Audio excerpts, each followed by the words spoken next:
வணக்கம். நம்ம just cook சேனலில் உருளைக்கிழங்கு வெந்தயக்கீரை வறுவல் எப்படி பண்ணுறதுன்னு நம்ம பார்க்க போகிறோம். ரொம்ப சிம்பிளான அதே நேரத்தில் ரொம்ப ஆரோக்கியமான வறுவல். டேஸ்ட்டும் வந்துட்டு ரொம்பவே அட்டகாசமாக நல்லாயிருக்கும். எப்படி பண்ணுறதுன்னு பார்க்கலாம். ஒரு கடாயில் 1 டேபிள் ஸ்பூன் அளவுக்கு எண்ணெய் சூடு பண்ணிவிட்டு அதில் கொஞ்சமாக கடுகு ஜீரகம் சேர்த்துக்கிறேன். இது நல்லா பொரிஞ்சதும் 1 டீஸ்பூன் அளவுக்கு பூண்டு இஞ்சி நல்லா குட்டி குட்டியாக கட் பண்ணி சேர்த்துக்கோங்க. நான் வந்துட்டு ஒரு சின்ன துண்டு இஞ்சி ஒரு 3 பூண்டு பற்களை குட்டி குட்டியாக கட் பண்ணி சேர்த்துருக்கேன். இது கூடவே ஒரு பெரிய சைஸ் உருளைக்கிழங்கு வேக வச்சுட்டு தோல் உரிச்சிட்டு அதையும் நல்லா சின்ன சின்ன துண்டுகளாக நறுக்கிட்டு சேர்த்துருக்கேன். இந்த எண்ணெயிலே வந்துட்டு உருளைக்கிழங்கோட எல்லா பகுதியும் நல்லா பொரிஞ்சு வரா மாதிரி நல்லா வதக்கி விட்டுடலாம். ஒரு 2 நிமிஷம் வந்துட்டு அப்பப்போ நல்லா கிளறி விட்டு இந்த மாதிரி வதக்கி விடுங்க. இது எல்லாமே நல்லா ஒட்டி உருளைக்கிழங்கு பார்க்குறதுக்கு லேசாக பொரிஞ்சா மாதிரி இருக்கும்.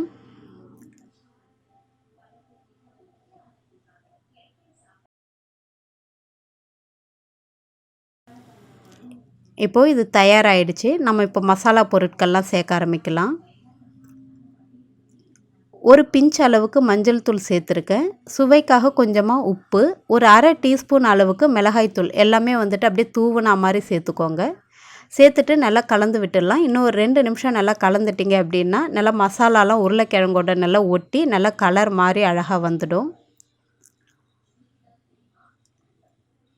இப்போது பார்க்குறதுக்கு உருளைக்கிழங்கு எல்லாமே லைட்டாக அந்த அவுட்டர் வந்துட்டு கிறிஸ்பாக வந்த மாதிரி இருக்கும், லைட் ப்ரௌன் கலரில். இது கூடவே ஒரு 2 கட் அளவுக்கு வெந்தயக்கீரை, அந்த சின்ன சின்ன வெந்தயக்கீரை இருக்கும் இல்லைங்களா, அது சேர்த்துக்கலாம். ரொம்ப கசப்பும் தெரியாது, டேஸ்ட்டும் நல்லாயிருக்கும் சாப்பிட்றதுக்கு. அதோடைய வேரை மட்டும் கட் பண்ணி எடுத்துகிட்டு இந்த வெந்தயக்கீரையை 2ஆக கட் பண்ணி பரவலாக இது கூட சேர்த்துடலாம்.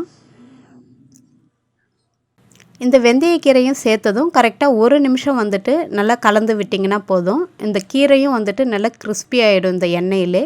இந்த உருளைக்கிழங்கோடு சேர்த்து சாப்பிடும்போது அந்த பூண்டு இஞ்சி கீரை எல்லாமே வந்துட்டு கொஞ்சம் கிறிஸ்பியாக இருக்கிற மாதிரி இருக்கும் சாப்பிட்றதுக்கு. ரொம்பவும் கசப்பு தெரியாது, டேஸ்ட்டு நல்லாயிருக்கும். இதில் 1 டீஸ்பூன் அளவுக்கு எலுமிச்சை சாறு சேர்த்துட்டு கலந்துட்டு உடனே அடுப்பை ஆஃப் பண்ணிடலாம். எலுமிச்சை சாறு சேர்த்த பிறகு நம்ம ரொம்ப நேரம் அடுப்பில் வச்சுருக்க வேண்டாம். இப்போது ரொம்பவே சூப்பரான உருளைக்கிழங்கு வெந்தயக்கீரை வறுவல் தயாராகிடுச்சு. நீங்களும் ட்ரை பண்ணி பார்த்துட்டு எப்படி இருந்துச்சுன்னு சொல்லுங்கள். நன்றி, வணக்கம்.